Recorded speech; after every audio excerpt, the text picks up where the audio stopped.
Antarctica is one of these destinations that it's really difficult to try and sell it to somebody or try and explain what it's like to travel to Antarctica. You know, I've been to Antarctica about 66 times, and every single time that I've gone there, I've experienced it differently. You know, when you travel together as a couple, you will experience it differently. A husband and a wife team, partners traveling together, nothing can prepare you for the first time that you see that iceberg, or when you set foot amongst a chinstrap penguin colony of 60,000 birds on a beach. It is such a special destination. With Silversea Expeditions, we operate our 10-day, 12-day and 18-day voyages, starting every single year towards the middle of November, going through until the beginning of March. We won't ever start earlier than November, and we will never start an expedition at the beginning of March. Our expeditions will always end the first few days of March. And the reason for that is that before that and after that, there's hardly anything in Antarctica. And it's such an intense short summer season. Now these days there are quite a few companies out there that will advertise rather inexpensive voyages to Antarctica in October, beginning of November, end of March.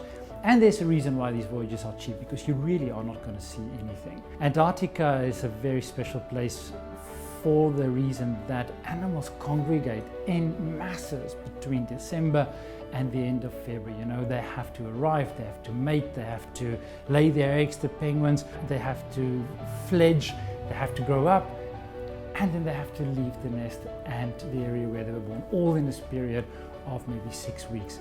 You know, the idea of going to Antarctica is so unique. It's something that I think most people dream of, and very few people actually get to realize. It is such a special opportunity that we have with expedition ships to go to Antarctica, and now with expedition ships since the late 1960s, we can travel in relative comfort, and with Silversea Expeditions in extreme comfort.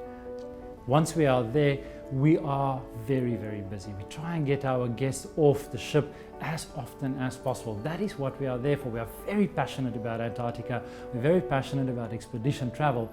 So therefore, it's not uncommon for us to do a landing in South Georgia at 4 o'clock in the morning to go watch the sunrise with 500,000 king penguins on the beaches of Salisbury Plain, or to do a very quick Zodiac cruise after dinner at 9 o'clock at night around Planu Island to see the iceberg graveyards just outside the Lemaire Channel, or just staying up on deck and watching the sunset for a very brief period of time between 2 o'clock in the morning and 3 o'clock in the morning.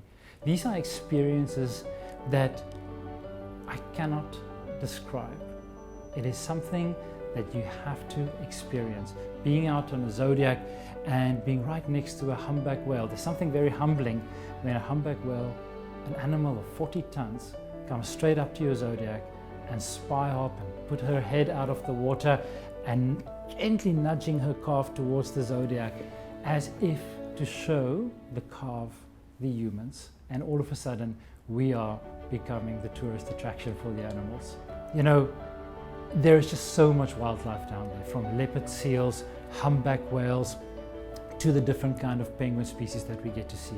Chinstrap, gentoo, Adelie penguins down in Antarctica. Up in South Georgia, the king penguins, macaroni penguins, and the rockhopper penguins that we get to see in the Falklands.